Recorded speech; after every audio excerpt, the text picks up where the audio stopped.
John's. It's Monday morning again. That means it must be time for collective worship with Mr. Moore. This week we are not going to look at one of our values specifically, but some of our values will come into our story.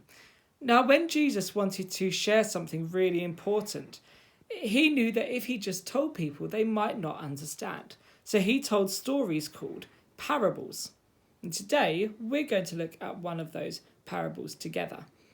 When we're reading a parable, there are two questions we need to be thinking. Number one, which of the characters is meant to be God in our story? And number two, what are we meant to learn from it? So I'm going to read you that parable now. It's from Matthew chapter 25, and it starts at verse 14. The kingdom of God will be like a man going on a journey who called his servants and gave them his property to look after. To one servant he gave 5 talents, to another 2, to another 1. Then he went away.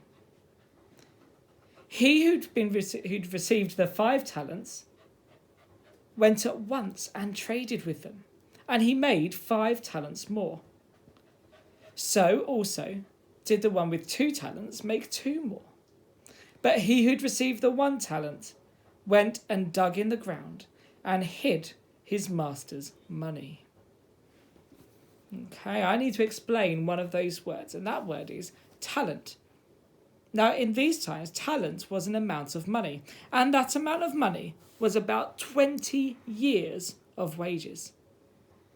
So the servant who got 5 talents got 100 years worth of wages. That is a lot of money. Now, one year, I was trusted to look after something a bit unusual.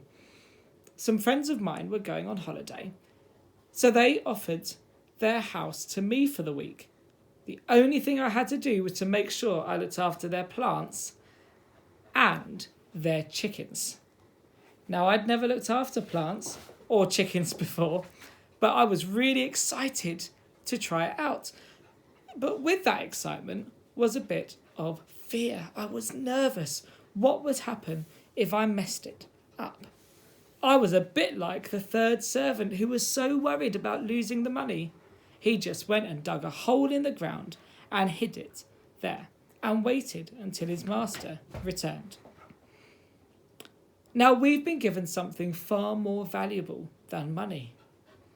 We've been given talents as well, but our talents are the things that we are really good at and the things that make us special and unique. I would like us to pause our video in a moment and just have a discussion with your class about what talents you have in your room. There are about 25 children and a teacher. So how many different talents can you come up with? Can you please pause your videos now? Okay, hopefully you have made it back and you've realised what a talented bunch you are. Some of you shared about your talents at music, some of you with art, some of you with writing or any other things. Lots of talents that I know we have in our school. Now, this Bible story is very serious. It tells us that we've been given great gifts by God, but we have to use those gifts for others. This week, we're going to be learning a lot about kindness in our Kindness Week, and I know your teachers are going to share that with you later. But how can we use our talents to be kind to others? Maybe you are really good at sport. Could you use that talent to teach others and help them get better as well? Or are you just going to keep that talent to yourself? Maybe you are a musician and you like playing different instruments. Are you going to work hard to get better at that talent? Are you going to sign up for performances even if it makes you nervous because you know that your talents can make other people smile? Or are you going to be so worried about making a mistake that you never share your talent at all? We are so lucky to have such a talented community at St. John's. But that is just step 1.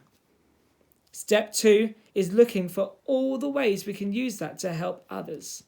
Are you up for the challenge? I'll see you next Monday. Bye.